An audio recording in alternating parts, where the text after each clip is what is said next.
It's old school. Yeah, and I think that's why I'm always scared. So, yeah, you're in Dunedin. You're based in Auckland. I have been nagging you for 6 months to come and say, hey, but you were recently at an artist residence in Central. Alexandra, Right. yeah. It started out as a writer's residency Right. for all your Owen Marshalls and that to bunk up and concentrate on what they were doing. And it's this beautiful, it's like a Frank Lloyd Wright house called the Pliska House. So it's got this, the house is a national treasure Right. in itself, you know. And then they built a studio out in the garage so that artists and Gregory O'Brien and Jenny Bornholt were there before us. And it's an invitation thing. You just have to be like old and not bitter, you know, and survive. Yeah. And you just get sort of summoned. It's brilliant. And it's unconditional because they know that whoever, you're going to do something, you know what I mean? Yeah. And I just had this lovely window, 3 months. We grabbed an extra one, May, and I was working on a new book and also preparing for this exhibition that's on starting tonight here. Yep. So I had these two things. It was just perfect timing. So we just went and lived in this amazing place, looking out over Alexandra. And it was funny being in this space at the same table that all these writers, you know, worked. Could you feel it? Well, it's fun. I don't sort of believe that so much, but there was a sense of responsibility, like measuring up to the history of the place. You know what I mean? Kevin Iron's been there, and I'm thinking of all these guys, and I thought. So I did. I had this book pretty well nutted out, but it needed serious structuring and there was a lot of the book that was still in my head that I hadn't got out. You know what I mean? No one else could understand it. So this was not a book of art, but you're writing. It's called Me According to the History of Art. Right. So I'm explaining myself. Yep. Explaining how I think like I think and see how I see, by looking backwards to my formative years and. You know what I mean? And then back to high school and how do we get formed? Where do our ideas come from? Yeah. So that it was an examination of that really, and when I went back to art school to look at, you know, what was I getting out of it? I went to Cubism because that was my big breakthrough. I suddenly kind of got Cubism, much to my surprise, and I sort of got existentialism too. And I thought, wow, that's amazing, in my own way, on my own understanding. And which I was surprised that you could have your own way, you know, your own opinion. And then I started writing about Cubism, Picasso and Braque, and then I thought, well, you can't write about Cubism without writing about Cézanne. And then I thought, oh shit, I can't really write about Cézanne without writing about Courbet and then on Corot and the other one and I thought, Jesus, how far back do you have to go? And I went back to cave art. Yeah, I was going to say you go back to Ugg, who's drawing his. I did. I totally did. Wow. I made up the story about this highly intelligent sapien who came up with the first bloody handprint and created the first metaphor. Yeah, you know, and I just made it up sort of from there. It's funny. Wow. So that's part of the journey of you. Yeah, it's because everyone's got their own art history. Yeah. Even people who haven't studied art history have got this vague understanding of Rembrandt and, you know, Leonardo da Vinci and, you know, all the rest going back there. And if you ask them, they'll say Leonardo da Vinci, Rembrandt, Andy Warhol, boom, that's it. Art history, done and dusted. Or Picasso, forgot him. You know what I mean? Yeah. And so we have these different narratives that meet at certain points. Yeah. So I went back to and just followed my own narrative back. The artists that I would look at if I went to the Louvre. The artists I'd look at if I was in the Prado. I mean, look at, to go to see, you know. Yeah, so if you had a limited time in the museum and you could only see a certain number, these are the ones that you must see. You gotcha. You know, Goya, whatever. And then, and it's funny giving it to, because when I came back from Alex with the finished book, really. Oh, cool. And I gave it to Dr. Mark Stocker, who was an academic, came from Dunedin actually. A real art historian, you know what I mean? And I gave it to Mark to read, and that was hilarious because he kept on saying, you should have this and you should, and I said, Mark, that's your book. Yeah. So this is my that's book. Not my story. You go and write your, you know. he said, why haven't you got, where are the pre-Raphaelites? And I said, I can't stand them. What?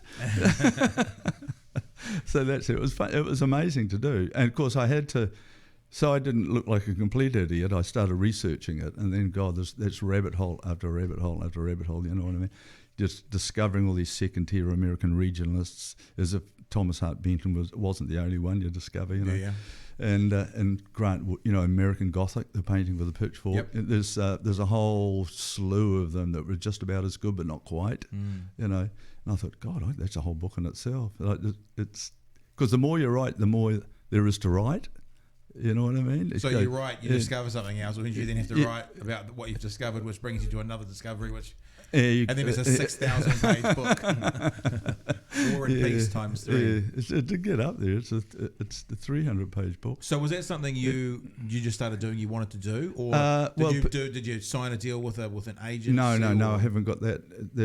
That's up. I've got people interested, obviously, because of the other books I've written. But people are always saying, and publishers, why don't you write a book about that teaching method that you cooked up in Siena, and why don't you write about, and why do you do this and that? And so it was going to be an anti-bullshit book. Yeah. Well, it is actually as well. It's got a lot of revisionism. Meaning like the bullshit of the art industry? Art speak, yeah. Oh, I was going to translate. Nice. It is a translation for to those a of us large extent. troglodytes to learn off. That sort of thing. Yeah. Well, there is a lot of nonsense spoken in very silly words, and I was going to, and that's always, clarity has always been my big thing. Right. Transparency and about my life and my thinking, and I've discovered the more transparent you are, the more mysterious it gets. It doesn't work the other way. People like occluding because they think it makes them look more serious. It does interesting. You talk about transparency, but cubism as well, because quite often cubism, for the layman like me, you kind of go, "What the fuck's going on here?" Yeah. So it seems to be sort of anti-transparent, that style of art, sort of thing. Well, it's been mid 20th century art speak. That was when cubism was rocking. Yeah. Started, globally catching on. It was invented in 1900s, but the people, especially mid 20th century art writers, were just bonkers, the stuff they wrote. Yeah. They were so excited by all these discoveries, abstraction or Kandinsky, and they just wrote this stuff up like you wouldn't believe, and it's just gibberish when you look back at it. And they just made up things. The combination of light and this chapel makes it, and you think, and you go there and you think, no, it didn't. You know what I mean? Excuse me, where did you? Do you think that's where some, like, again, I'm speaking from a layman's point of view, someone who likes art and likes going to galleries, but knows nothing really about it, never studied it at school, never did any of that kind of thing, but there is a level of pretentiousness that some people like me see within some of the art world. Is that sort of what you're talking to? Oh, totally what I'm talking about. Right. But a lot of it's not like the that writer who was writing about cubism back in the 50s. It wasn't like they sat down and decided to be obscure and pretentious. Yeah. They just got overexcited, really, right. and they wanted it to be huge, and they wanted it to be mysterious because they were mystified. And so they'd start talking about multiple viewpoints, and then once they got into multiple viewpoints, it became an existentialist thing. And really what they were doing was they just found a way of breaking the figure up and distributing space democratically, like the positive shape was expanded into the negative space, and the negative space was swapped over into the positive space. It was just a compositional device which had been explored in the Renaissance anyway. It wasn't like a new thing, but they found a new way of doing it, and breaking up all those diagonal compositional elements and blah blah blah. So it read, the eye goes in, the eye goes out, and all that. But it's not a philosophical mystery, It's a practical, visual game. One of the best documentaries I've ever seen. I'm making it sound obscure already. One of my favourite documentaries I've got at home actually. Is sort of on the pretentious nature that some in the art industry can have. It's called Who the Fuck is Jackson Pollock? Oh yeah, have you seen that? Not that one. It sounds like I have. Basically, long story short, is a woman like this old trucker, Southern American woman, You know, with an she'd be a MAGA person if she was on screen today. You know, a Trump supporter sort of thing. Oh, right, okay. Gets a piece of artwork from like a $5 flea market, and then the debate happens: is this actually a Jackson Pollock? Oh, okay. And one of the scenes I'll never forget is one of the critics who comes in, walks into the room with his, he takes his glass, he walks in like this, doesn't look at it, he walks in, he won't look at it, and he sits down and he goes. So, and the first inspiration he wants is what he's sitting in front of, and he says something horrifically pretentious, like, you know, it just doesn't read or feel a Jackson Pollock to me. It doesn't matter. It's not saying. I guess you think about evidence-based things. It's like he just goes, and he basically says, I don't believe it to be a Jackson Pollock because I say it's not a Jackson Pollock and I'm the expert. Okay. Yeah. And it's just like, well, that's not good enough. No. But it's a very cool little documentary. It's not called Who the Fuck. It's called Who the, and then it's asterisk and it is Jackson Pollock. Yeah. And that's the thing. I do know exactly what you mean. It's this. It's like a tribal thing, and it's like skateboarders having a secret language, so that makes them feel it's exactly the same. Yeah, it's true. It's a tribal thing. Create your own lingo, cut everyone else out, and it makes you feel good. You know what I mean? Here I am with my little book that no one else can read. But then there's also the counterculture. Like, not to talk about documentaries, I just watched this again the other night. It's another one I love, Exit Through the Gift Shop Door. Oh, yeah. It's a Banksy documentary. Yeah, that one. And some of the stuff you see people doing in the streets and stuff, it's like, it's the exact opposite. It's there to make the public laugh or smile as they walk past it. It's completely outside, even though it's going into galleries now, but when it started, it was completely outside that world on purpose, and it was almost art for art's sake. I don't know if that's it was part of that art for the people, get it out of the galleries and put it in the street and everything else, but unfortunately it's a completely different art anyway. It doesn't carry the same kind of philosophical or historical heft as the stuff that's actually in the galleries. For sure. It is a public domain, and the guys doing it have that kind of spiritual personality anyway. So they're the people doing the art, but the stuff in the galleries are, believe you me, I live there. You know what I mean? I know what it's like, and just doesn't go. I remember a friend of mine and. Years ago, I'm going to take the art out of the galleries. I get so sick of hearing that. You know what I mean? I'll give it to the people, and you take it out of the galleries. That's just the stuff in the galleries. You take it and put it on the street. The people go, "What the? Fuck off! I don't want that." They don't want. You can't say. You can't put it on the street and say, "Here you are." So you're saying that seeing the Mona Lisa in any other setting other than the Louvre, perhaps it wouldn't resonate. It wouldn't be the same experience. Well, that one would, because anyway, you can't. The atmosphere would kill it. But you can put it on tea towels and put it out in the street. It doesn't. What the hell? What do you think then? Because then obviously what happened with this kind of street art movement is it then went into the galleries. It kind of did the other thing, and I've heard a lot of people. Some street artists kind of complain that actually this is a temporary art form. It's not supposed to be saved. That's why we do it on walls, and then people cut the walls up and put them in galleries and sell them. Yeah, or very canny street artists that have the bigger overview start doing paintings. It's the same way that Bela Bartok ripped off Gypsy Melodies. You know what I mean? Mm-hmm. It's like artists like me. I go around and I photograph all that vernacular roadside signage, and I paint it up, and then I put it in a gallery and with a price on it. It's like, how did that happen? If artists get this, I get ideas from street art. The little juxtapositions and things. And I take photographs and I sneak them in. Color ideas and what have you. Yeah, it's kind of the way it works. It goes round and round, then I do it. That sounds exactly what you've just said about researching. Yeah. Something leads to something, leads to something, leads to something. Yeah, and it can go in the creative process. Yeah, like Picasso will be taking ideas from African art, and it goes in and he does that thing with it, and it goes right round, and it comes out the other end as a plate mat. Yeah.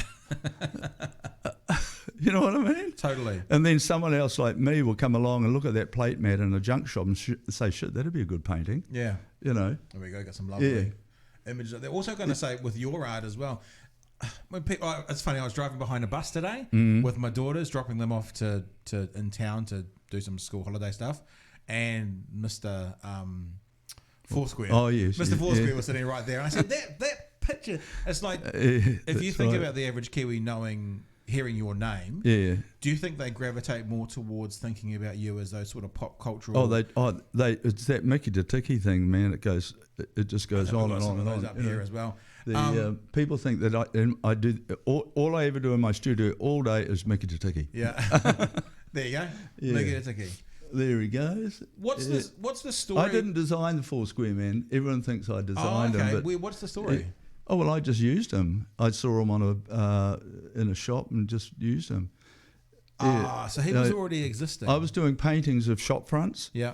With all the graphics and the phone number and all the little bits and pieces people put on their shop front windows, and I just painted this dairy in Kingsland that had the Foursquare man and actually had a ticky on the door as well, and then he kind of had a breakout role. I thought, I'll make a print of that, I think. Yeah. And it just went nuts, and then I got the cease and desist letter from Foodstuffs. Yeah. And then I wrote them a big letter about how images sometimes break free of their role and become iconic and enter the cultural mainstream, blah, blah. And they bought it. Oh, good. And started commissioning me to paint paintings of Foursquare stores, and it was quite fascinating. And I had a great relationship with them, actually, at Foursquare. And then I made the image so famous that they started their own merchandising division. Yeah. And somebody bidded for the contract and got it, and then told me I couldn't do it anymore. Oh no! Yeah, so is that still in place now? I can't use them now. One. Yeah. Is this one the original or? Well, top right, top left there. Well, that's one of the prints. Yeah. Yeah, the top left one. I always use that old guy too with the Brill Cream Partners here. I don't like the modern one. This one here with the guy with his face up in the air, that was for a album, wasn't it? The Great New Zealand Songbook. Yeah, the songbook. Yeah, that's right. And that's a Dave Dobbin from a Dave Dobbin photograph of him standing in the rain from the back with his hand in the air like that. So that's Dave Dobbin that's as Dave the Foursquare man. Yeah, totally. Oh, I know, it's awesome, isn't it? It goes round and round and round. I tell you. I mean, I have designed a lot of New Zealand logos, like the Eskimo Pie guy and the Eat a Peanut guy. So everyone thinks to be honest, I've given up telling them otherwise because it seems to disappoint them. So I just, All right. So we'll just edit that bit out. I don't mind. People forget. I can say it all day and people forget because they want to believe that I did it. Yeah. For some reason. So it's part of the story, Yeah. Hey, we're going to have a look at some Dunedin street art. Do you spend much time? Oh, there he is. There's my guy. Which one is it? The peanut, Eat a Peanut guy nice. there. So that's yours? Yeah. When did you do that? There he is. That's mine with the rounded eyes. Oh, God, that was 100 years ago. With the rounded eyes. So this guy over here is oval? It's the same guy, but the Walt Disney animator that was working with me at the time insisted on making the eyes more oval. Yeah, there's my guy down there in that red circle. Yeah. Yeah, I'm proud of that. That's cute. That was quick. You got that up quick. And the little Eskimo boy. So we're going to find the Eskimo boy? You'd be lucky if you could find that. Tip top. Are they still allowed to call them Eskimo boys? Is that what they're called? Inuit boys? I haven't heard them called Inuit pies yet, have you? No. We've got a pretty... Yeah, there he is. There's my little man up there. Yeah. Oh, there's him and his wife. That's the poster I did. I love that. Yeah. The one, the third in. Yeah, well, his wife gets a craving in the middle of the night. She's pregnant, and she gets a craving for an Eskimo pie, and so he heads off, and of course, when he gets back 6 months later, the baby's like grown up. Because that's how long and that part of the world it takes to go. I animated the whole thing. I had to animate that little guy heading off with his dogs and to go and get the Eskimo pie. Yeah, that's the whole thing. There's the missus. Actually, is it still Eskimo pies? I think they do. I don't know. Gosh. How would I know? Get to that conversation. We have quite a... I've only been in Dunedin for approaching 5 years. But a bit of a tradition in Dunedin about street art down here. There's the street art walk. There is, I know. Do you spend... I mean, you're around like 2 or 3 times in the last 6 months in this part of the world. Do you spend much time in Dunedin? I've spent enough time to... Yeah, I'd have actually, one way or another. What do you think as an artist yourself, what do you think of the street art here in Dunedin? I think it does a great job. I mean, street art's funny stuff. It's all kind of so lonely. It's so self-contained. It never sort of relates to anything but itself. Oh, that's interesting. It just is So, that thing. so Yeah. like in a gallery, there's a plethora Well, of they're relating art to one another. Yeah, like in the street art, that's a one-off somewhere and nothing either side of it. Well, and also it's very generic. There's a certain thing that street artists all over the world do, like the lizard eating its tail. Not that I've seen a lot of that, but it's like naive art. There's kind of a certain language that persists. It's a funny phenomenon. You got any thoughts? I mean, it's old news now around the old Ed Sheeran debate we had here in Dunedin. $8,000 or something the council forked out for an image of him. Well, he did a good job, and he certainly brought a crap load of money into the economy when he came here. He did a good job. No, it's totally worth the money. Hell's bells. Otis and I have just done a mural up in Auckland for the Dominion Road Businessmen's Association. And they're trying to give Dominion Road a personality, and they're developing a street mural program to go all the way up using local talent. All right. Hopefully find a Cambodian artist, and right. And Otis and I kicked it off.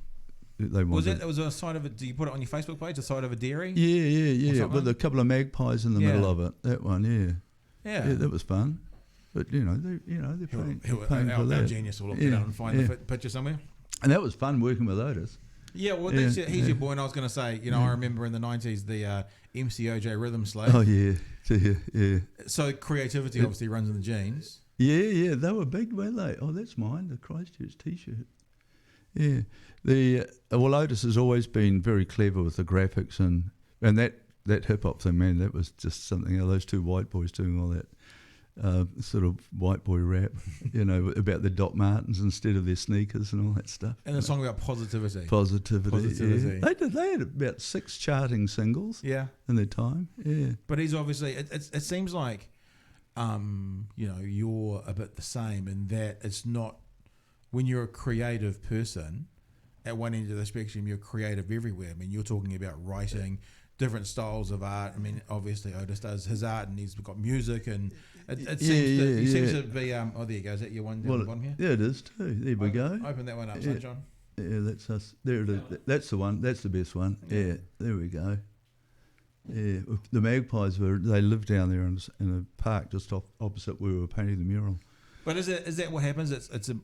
The creative stuff comes out in all sorts of ways. Yeah, totally. I mean, creativity to me is just, it is about how you live your life, really. And I don't think it's very complicated. It's not. I've written about that in this book too. You can't just go out and buy a pair of rainbow stockings and call yourself creative. It's about how you, I don't know, trying to sort of doing the homework, a lot of it.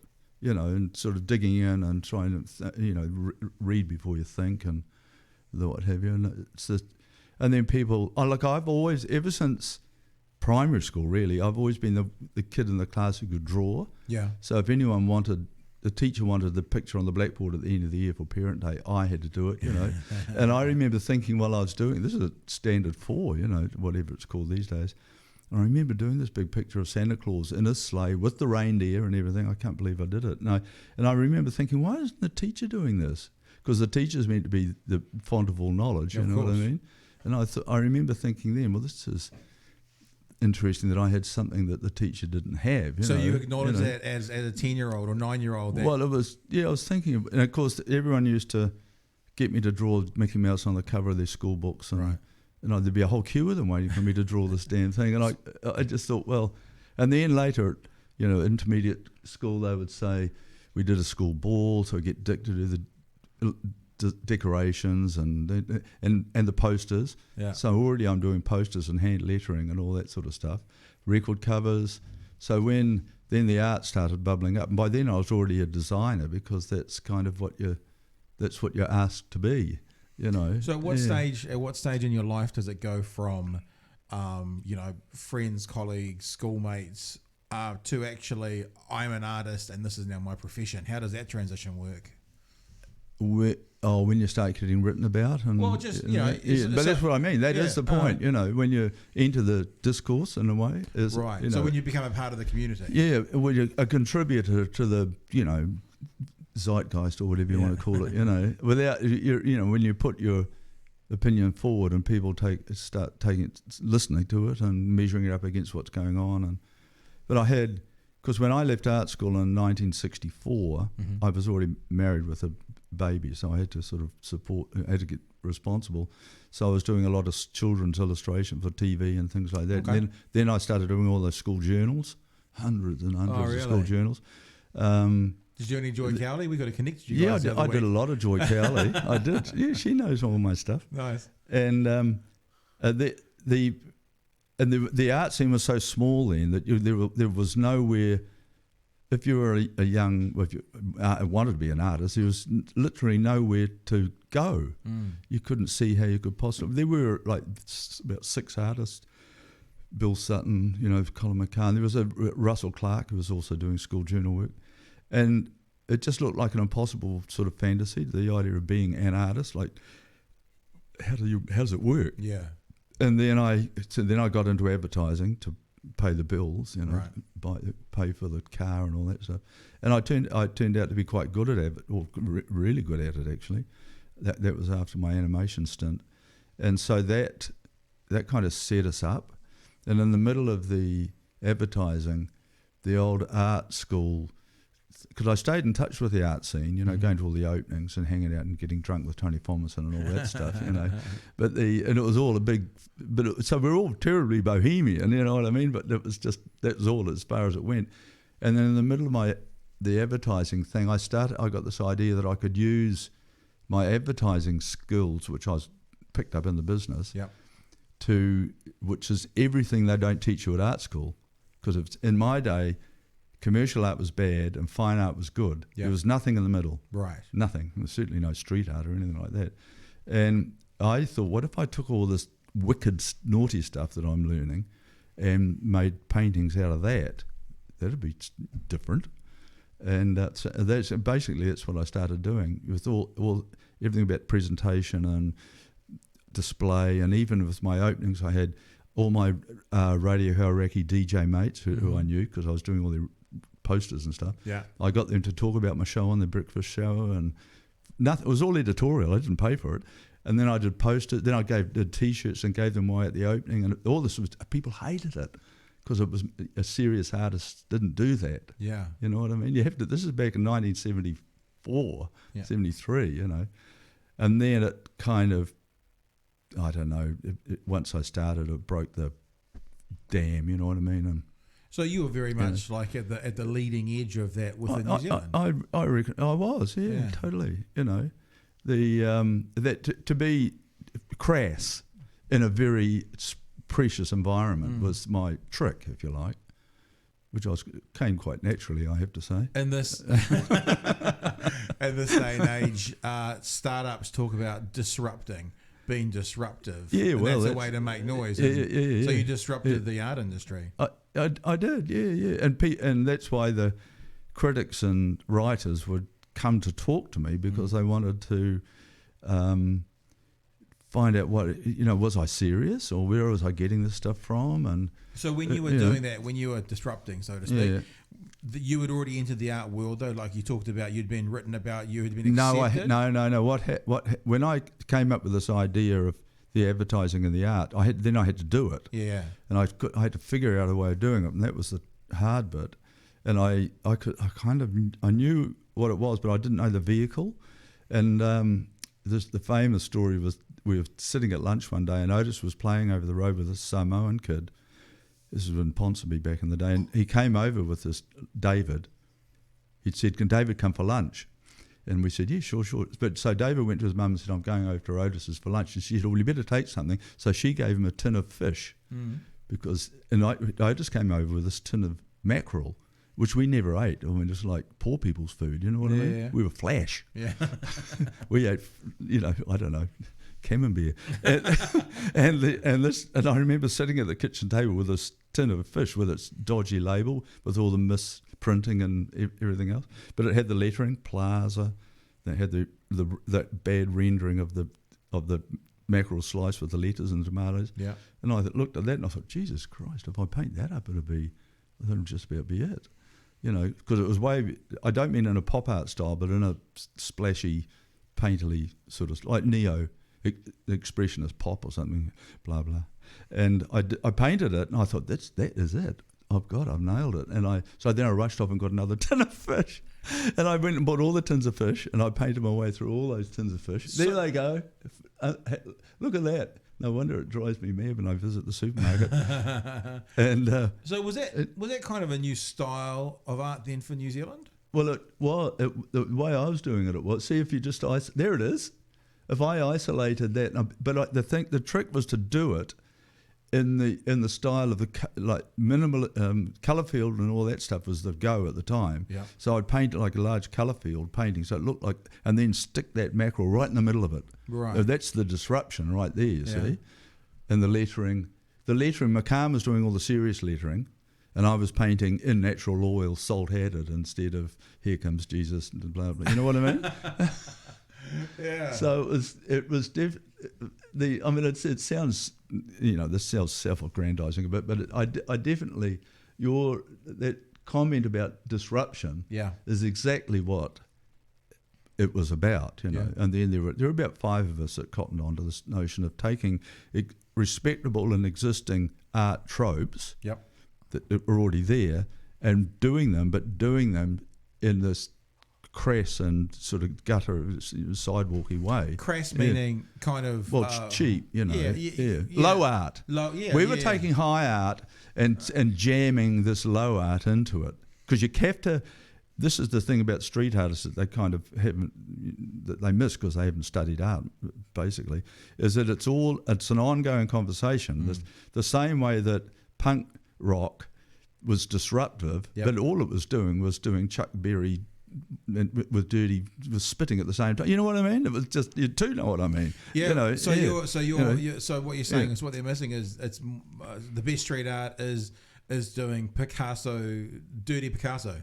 If they were smart enough, but it's kind of, they go off onto this other little thing they've got, which is an international language. So it actually it sounds like you're saying you're not a huge fan of the street art scene, that there's something missing there for you. Yeah, there is something missing there. I was looking, when I was walking up here, I was looking at that one with that kid with a sieve on his head on that mechanical horse. Funnily enough, you should mention it. Because I was waiting at the lights looking at it and thinking, why does that just totally not impress me? Bring up the tab, because I know the one you mean. You bring up the tab and we'll bring it up so everyone can see the one you're talking about. I don't want to be mean to the young man who did it. No, that's fine, because it's, people, the other thing about street art is it's the ultimate, I'm putting it out there so you can critique it. Because it's like, it's out there everywhere. You can't argue with that. Up, bro? You're talking about the one. There it is, that one there. There you go. And I think, what? So tell me, critique away.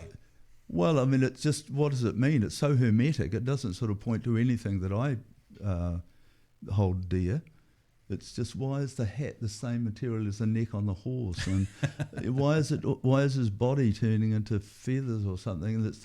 And all I'm getting out of it is sheer frustration, basically. So people love it. That's great. Good on them. Don't get me wrong. But is it that what you're kind of saying, that if a piece of art you can't tell the reason for it, then it loses something? Like, it sounds like what you're saying is you don't get that piece of art. Well, I get it, all right. Yeah. There's nothing to really get. Right. It is what it is, and the street artists, the community of street artists that do it, and the people that look at it, and it's kind of, it's fun, a horrible word, but it doesn't. You know what I mean? It's useless to me. Right. I can't rip that off. There's nothing in there I can exploit. Yeah, you also fill up walls with your art. Totally, yeah. So what's the difference between when you approach a wall with yourself? Well, I try and behind it?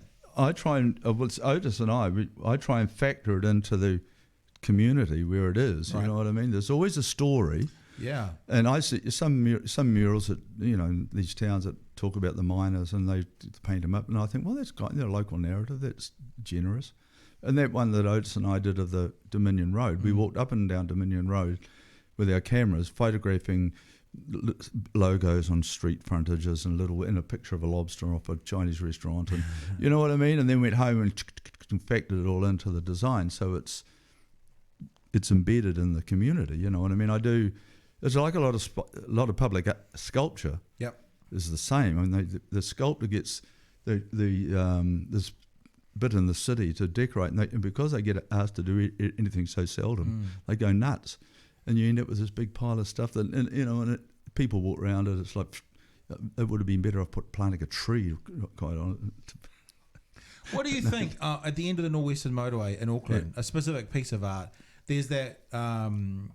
It's a Pahutakawa tree, but it's it was the blossom. My understanding was it was a bit of a. They just turned up and installed it, and it lived there for a while until the council went, "Oh well, we might as well put it on a plinth if it's going to be there." I think it might have been commissioned, but what it was the Auckland. I think some architects or engineers designed it or something. They certainly didn't ask an artist. That's the one there,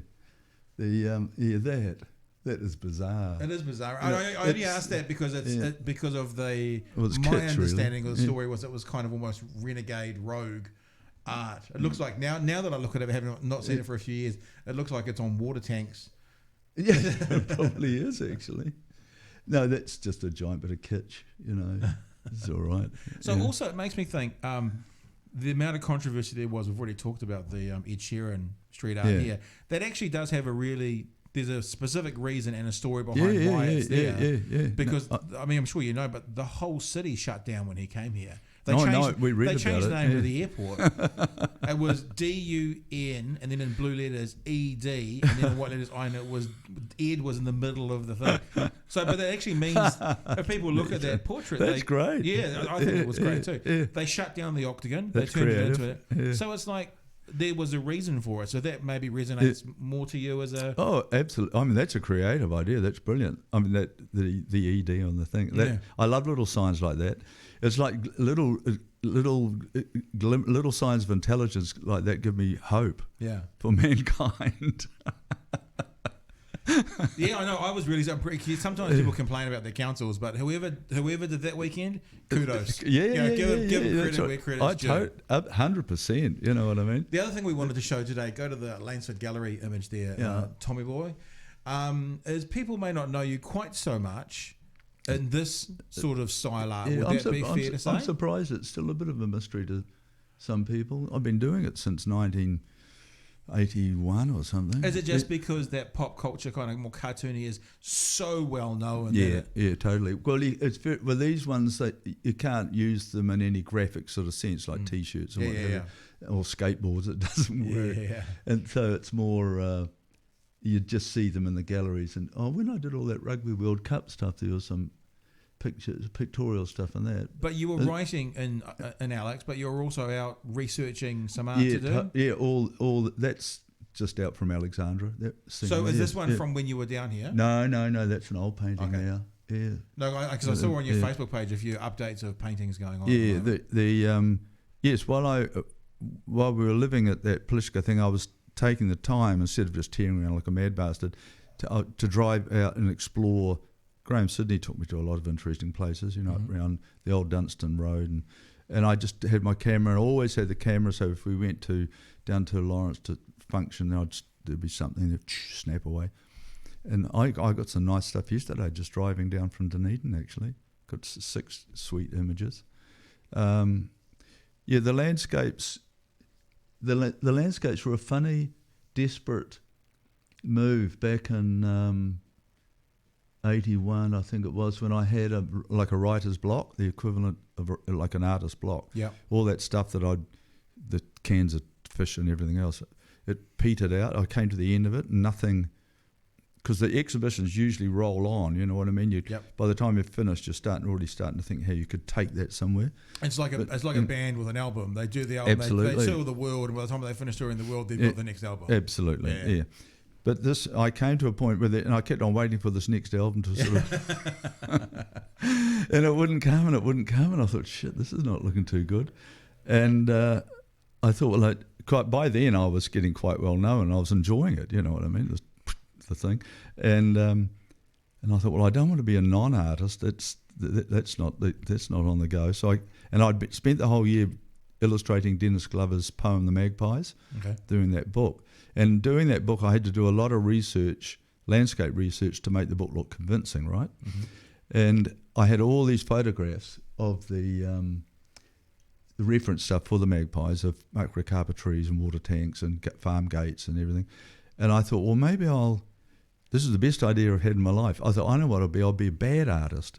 I'll be like one of those landscape dudes that goes around and paints the Kawerau Gorge and exhibits at wineries and, like a cheesy artist. Well, the kind of ones you'd see on the side of a cafe when you walk in there for sale of a local just a vista. thing, like somewhere around Peter McIntyre's sort of league. I thought maybe I could crack that. And so I went and I took some of these reference photographs because they're right there. I didn't have to leave the house. And I did an experimental one where I just painted this little landscape without the magpies in it. I just painted without the narrative, without Bill and his wife, whatever his name was. And when I was to be this cheesy guy, to be this bad artist, and when I was painting it, I got this fabulous little frisson, this little quiver, and I thought, well, why do I feel like that? Why is this bad? What's the deal? Why has this become politically incorrect, to paint a landscape? Why is this a debased medium, painting sunlight on the side of a hill? It shouldn't. And I thought, well, I'll work this up. It's disruptive again, I suppose. Right in the middle of everything else is going on, I'll just paint these landscapes. And so you're almost doing the countercultural thing. It's like this is not the current in vogue style of art. Exactly. So I'm going to do this style of art. That's what it was. That was my little buzz that I got when I was doing it. Right. So I did more and more and more, and and I got Francis Pound, a mate of mine who was an art critic. He said he thought I'd given up on the postmodern dialectic and a retreat was hiding in the hills. Yeah. Which was I kind of was in a funny way.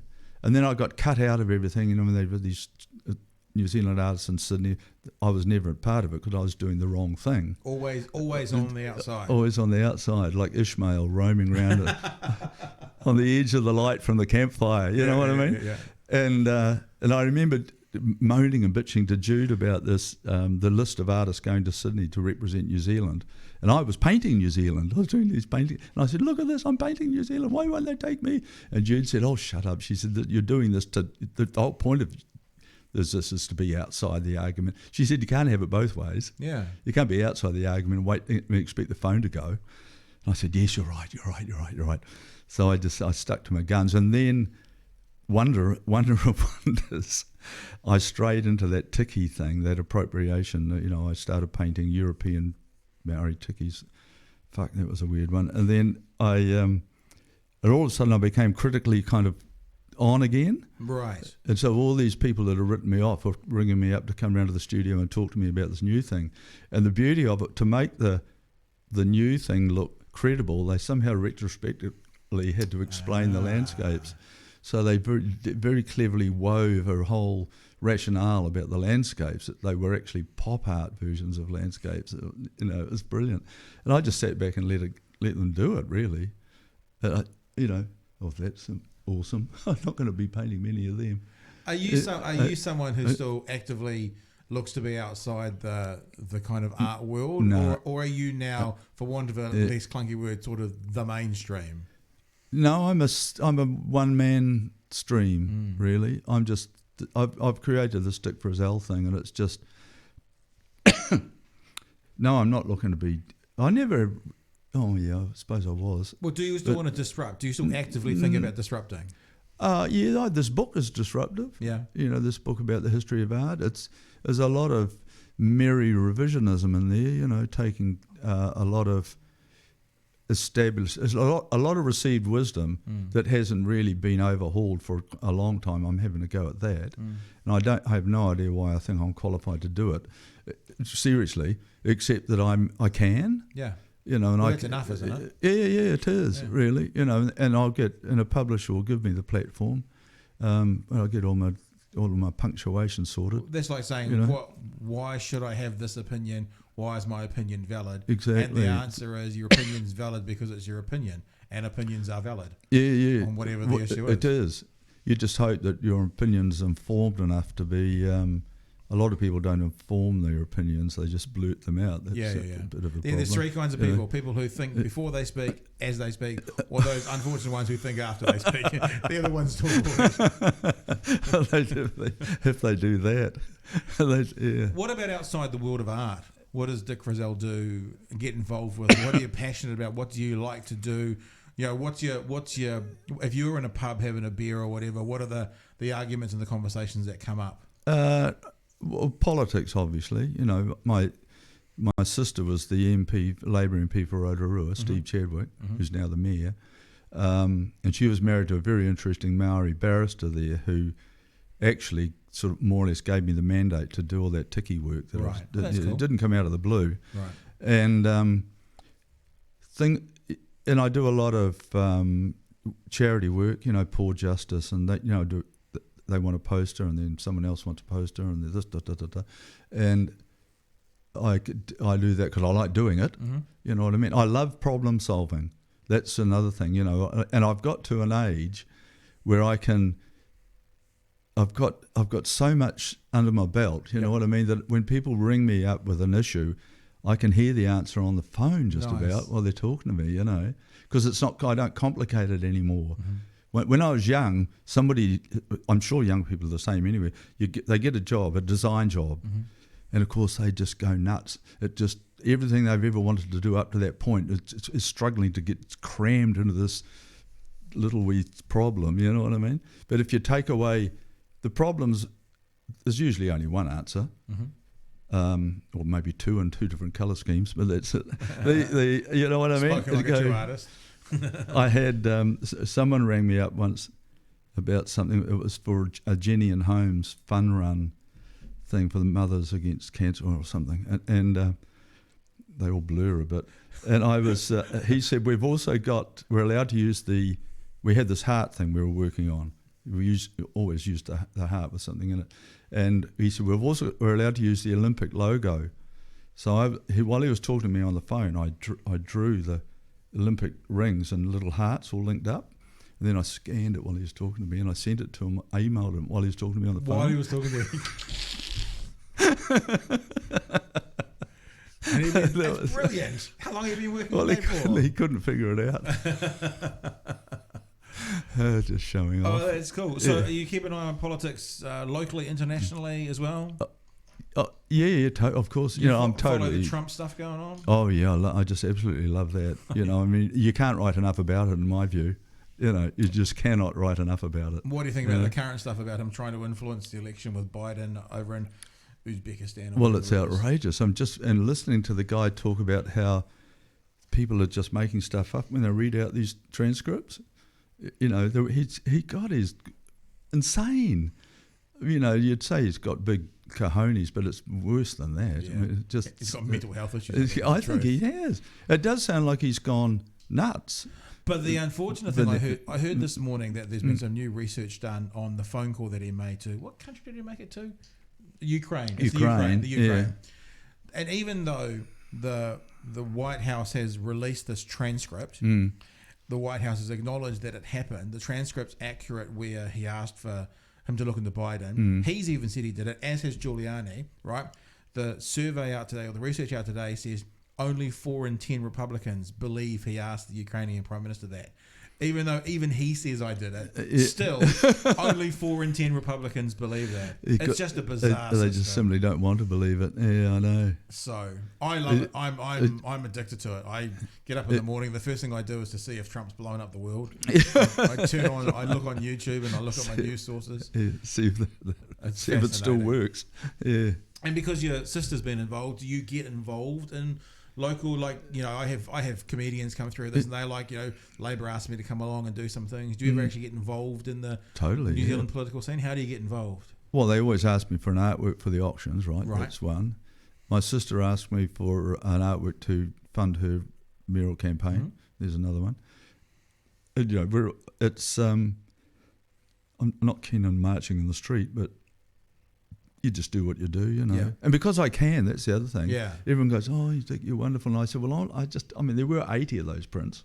I just gave them one. Yeah. You know, it's kind of weird. You know, and then people who don't like it, you know, who don't approve of me, then I get all this weird email telling me that I'm just showing off.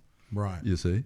Because you're helping someone. Yeah, that's right. Big show off. Helping your sister, bloody show off. That's what I mean. And what else is going on in the world at the moment? You're following the Rugby World Cup? Totally. Yeah. Yes, following that sweaty old game against Canada. Any thoughts around what's happening there? Only that we're looking pretty good. You know what I mean? I'm not. I wouldn't put money on it because I never do that. And then it's going to get a little bit tricky at the sharp end. But, God, what can I say? I mean, those young guys are looking pretty damn good, you know. I've been saying for a long time that, talk to me 8 years ago, I would have said the idea of winning 3 Rugby World Cups in a row is insurmountable. Yeah. And so in my mind, I'm still going, it's not insurmountable, obviously, because we're here now, but I'm still not prepared to say it's a done deal. Those quarter semis is a long way to go. No, I wouldn't start counting my chickens or whatever the expression is on that one. Because I might hex it. Yeah. You know what I mean? Yeah, such as the power of my mind. I know. Or else if you're wearing the wrong socks when the game's on. That's the reason they exactly lost. Right. Hey, we're a Dunedin-based podcast, but obviously we go to the nation. But for those who are in Dunedin, tell us about your show going on in here. Well, tonight at the Milford Galleries in Dowling Street is the culmination of all my Alexander researches, called Out of Alex. Yep. 15 or so paintings from around the neighbourhood, as far south as Gore and up around Ranfurly and I've just been in Auckland painting, working from those photographs. Yeah. So because you were only here like 3 or 4 months ago. Yes. Have you done 15 paintings from when you were here? I've been very busy. Wow. Yeah. That's for sure. Back to that. There's some more of our local street art. Yeah. That's Bruce. Good on him. That's Bruce Mahalski. I like his work. Yeah. He uses a muted palette. He's actually going to do a piece of artwork for our studio. He's a nice dude. And he's fascinating because he does lots of... That's the other thing. Do you do lots of different medium? You do paint.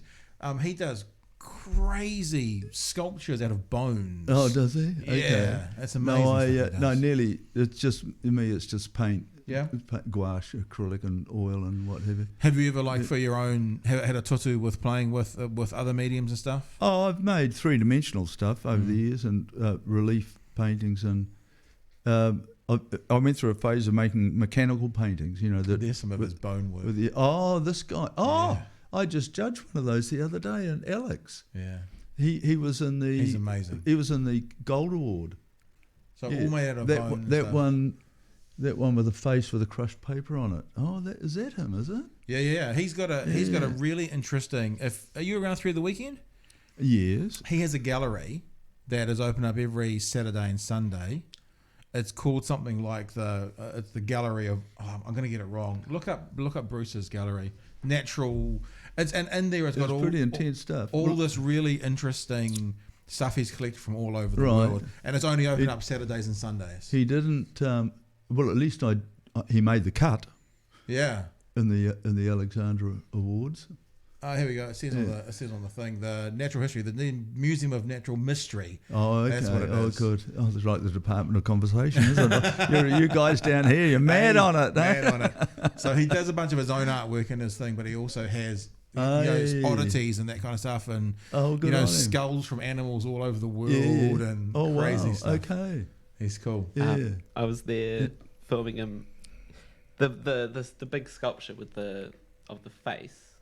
The bone, what would you call it? This thing, that guy. Yeah. And just one little, he touched it. He was showing me it and touched it, and one little bit fell off. I was like, oh my god. Yeah, well, he had one of those in that award. I think his bone art started. I don't want to get him wrong. See these guns? Yes. I think they started with that, and they kind of started spreading out. Oh, okay. It's amazing. Anyway, I love his stuff. Yeah. There you go. Look at that one gun. Thing leading to another. Yeah. Yeah, really interesting dude. So you're now. Is this I'm not because I don't understand the art world. Is this like a gallery exhibition for viewing? Is everything for sale? What is the story? Yeah, it's a dealer gallery show. Okay. you just go, people, you just wander in and wander around. I mean, it looks pretty damn good, even if I do say so myself. I mean, there's a lot of work there. I always I like to work hard enough to build up a density of work so that by the time you've walked right round, you've almost forgotten what the first one was. You know what I mean? So you can't just take it all in like that. Boom. Yep. Yeah. So you've got to go and have a bit of a poke around. It's also what you were talking about earlier about how a piece of street art is in isolation. Obviously, this is the exact opposite because it's all about Central Otago. Yeah. So it's literally the opposite end. And on one level, you can pick up the. In fact, you walk in. I said, "Oh, it's just an exhibition of New Zealand landscapes," or you can go further into it about why do they resonate more than other people's, and which is, I'm not quite sure how that works. Some people say it's the energy in them or something, but or it's the background, or the very fact that they're done by me. You know what I mean? Makes people look at them twice. Of course, of course. And they go, "Oh, I thought he only did Mickey to Tiki." Do you think that's a bit of an oddity? I mean, it's not because you've been doing it since the 80s, but for most New Zealanders, a Dick Frizzell, like a realist sort of a landscape, is a bit of an oddity. It is. It's almost like, oh, I didn't know he was that square, But it's because I'm like, I have reached that glorious. I'm 76, you know what I mean. I've been around for a while, and I have reached that point where I simply just don't give a shit. You know what I mean? I don't have to, and I've created that one man movement thing, if you like. It's a school of Dick. Don't Google that. That I can. And then then I get sick of painting them. They are incredibly physically and mentally they're hard work. They've knocked me around a bit. And so then I'll take a bit of a busman's holiday and paint just graphic shit and signage work, or my Picasso tickies, or just something to. In fact, I've tried to cancel everything next year to have a breather, just to. You could if you get on a treadmill, because everyone wants those. Every dealer wants those because they make money out of them. But I go, well, no, I just want to go and muck around for a while, So what, you're going to have a holiday, 12 months sabbatical next year or something? Well, you know what'll happen. But I've got the book to concentrate on. I think, I mean, it's a completely opposite ends of the spectrum, but it's probably my version of that is I've got Saturday off, then all of a sudden I'm on my laptop for 3 or 4 hours doing prep for another podcast. Well, that's what Jude says. I paint 5 days a week. I'm out in the studio painting, and in the weekends I'm out in the studio mucking around. But you know what I had to do for this book to get around international copyright law on all the paintings, all the famous paintings of the world that I wanted to use, all the Titians and everything else.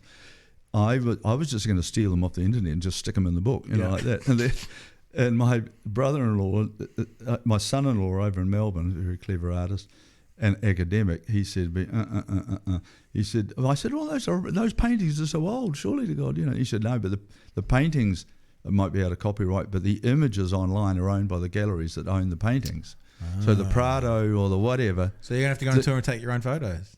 No, I pulled the images off the internet, printed them out on my shitty little Canon desktop printer, then I painted over the top, and so I repainted them all using coloured pencils and gouache, and it was like enhancing the image, but slowly. Yep. So I just painted until it turns into a Dick Frizzell because it's repainted, even though it still looks exactly like the painting.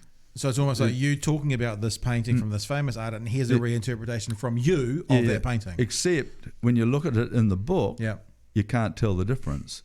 It looks exactly like the Titian or the Cézanne or whatever. Because if I did a Dick Frizzell version of it, it would ruin the point of the narrative. Sure. So I went through all that. I was going to do a Dick Frizzell versions of all these things, and I thought, well, that was stupid. Yeah. Because if you're reading about Titian's Assumption of the Virgin Mary, and you looked across to the illustration, and it's just this kind of Mickey Mouse version. It's a ticky. It would kind of kill the narrative flow. Yeah. So I went, and I thought, well, I'll just have to repaint them. So this system of painting on the printout, which means that when you read the book and there's the reproduction, and it's just like reading an art book, right? Yep. But the difference is that when you travel to the gallery or whatever and see the original, it's exactly the same as the reproduction. It's the same size and everything. It's interesting that's kind of the legal way around it. Well, it totally is, because they're mine. You know what I mean? They're painted by me in this clever way. So again, Milford Gallery. Now, Milford Gallery. Do you want to bring up the details of the Milford Gallery so we can put them on the feed? Is there an event tonight where it starts? Do you know if it's open now? Whether we could could I leave here and go and have a look at the artwork now? Yeah, you probably could actually. Yeah, be up and open? Yeah, it'll be open now. The official opening, the actual opening is. Oh, there we go. There they all are. So that's all your work there. Yeah. There's the Pig Root and Tuatapere and Wakatipu Basin, Gore, Reese Junction. Yeah, they're all amazing. Yeah. There's the view from our bedroom window. It's been really nice. It's been really nice when you were in, Alex, watching you on Facebook and stuff, taking the odd photo and saying, "What about this one?" and everyone chimes in, and then you actually look and what about this one might have been that shed. Yeah. Might have been a what about this one on your Facebook, and there it is. Well, that was fascinating, because that was a trip. That was one of the trips with Graham Sidney.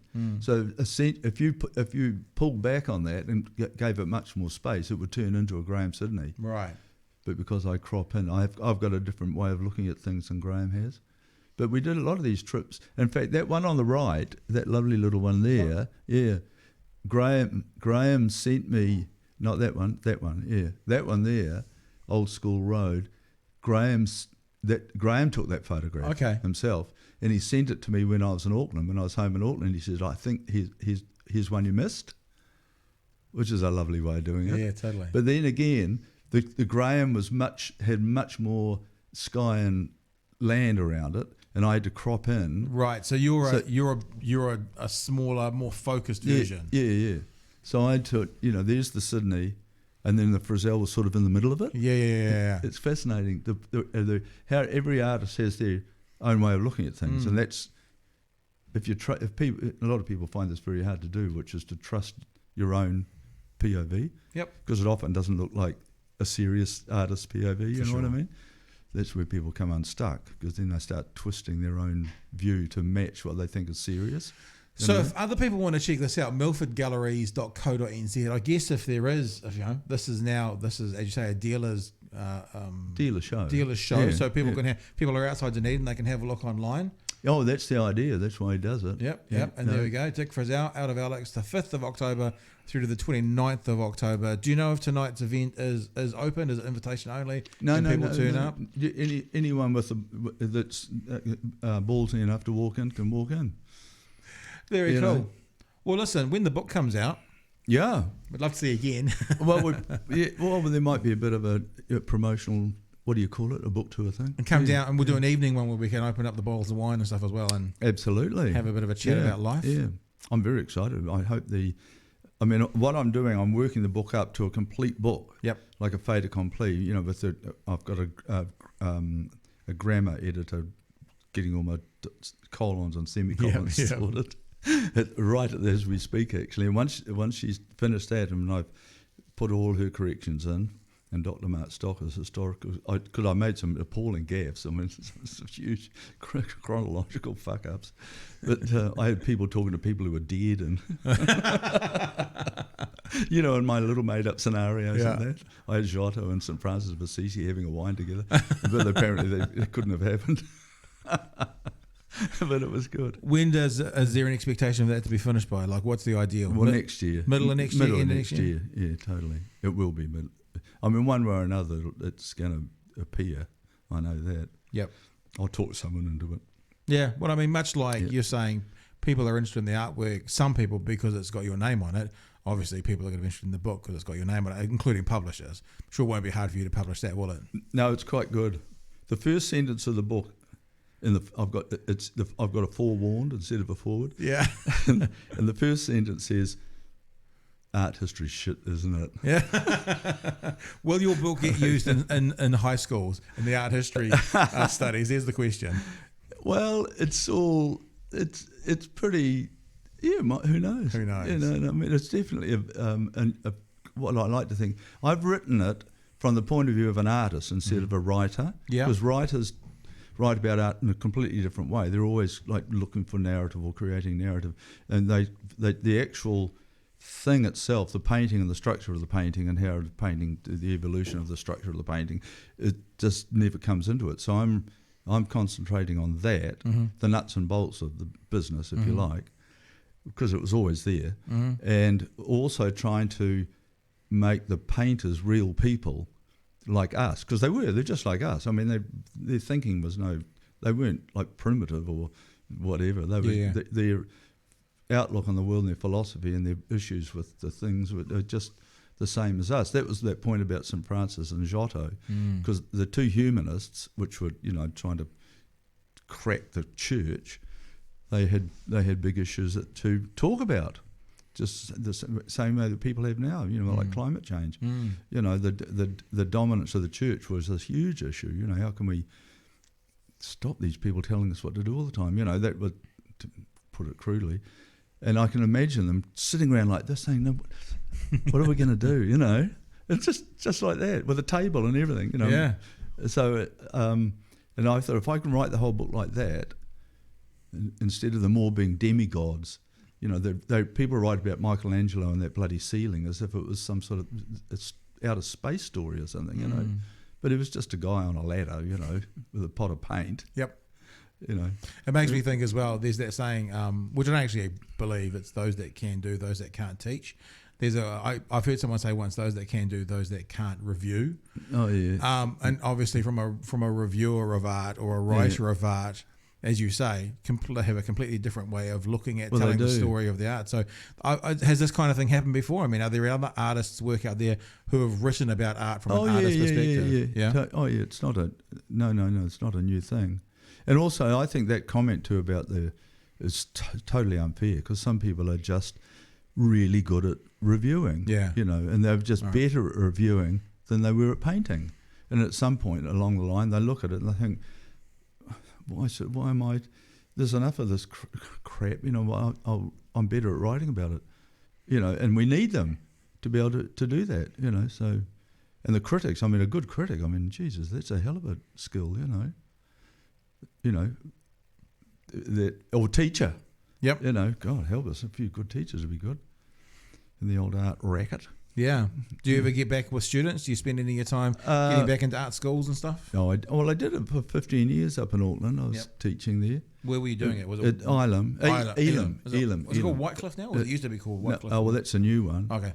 No, I was teaching there with Don Binney, and it was fun. I loved it. And then it got, as Judy used to say, it paid the mortgage, and it got me out of the house, and I met a lot of lovely young people, like Carl Morn and all those young artists. And I only did it 2 days a week, so it wasn't like I was totally buried in it. Yep. But I did enjoy it. I enjoyed the teaching. I hated all the bureaucracy and all the, the university politics and all that sort of stuff. I just hated it, But because I'm not teaching, I'm just shooting the shit and talking about art to these kids, Half the time I didn't know any more than they did, really. It sounds like on some level that's kind of what the book is, shooting the shit and talking about art from your perspective. It is, 100%. 100%. Yeah. Well, Milford Galleries, there's some of the other works you've done there. There's my books. Our young Tommy is. I like the image you put out the other day about the sign. If you're looking for a sign, this is it. And that kind of imagery. That's the one. That was very cool. Hey, well, thank you for coming in. Pleasure. 6 months in the waiting, give or take. Yeah. Hopefully, and if you're ever in town, the thing we do with this is this is not like a interview show. Well, we've ticked Dick Frizzell off. He's done. It's like, back in town, come back in, bring your book in. Happy to see you again. Oh, I love that. Oh, man, I tell you, when these things are published and you actually got the thing, like a proper book, it's just mind blowing. Very cool. MilfordGalleries.co.nz for that show tonight. If people outside Dunedin want to check it out, as we say, it's a dealer's show, so that's right. All for sale. Get a little bit of Central Otago in your lounge, or in your office, or in your whatever reception room. And other than that, Dick Frizzell, thank you so much for coming. It has been an absolute pleasure. Good on you. Well done.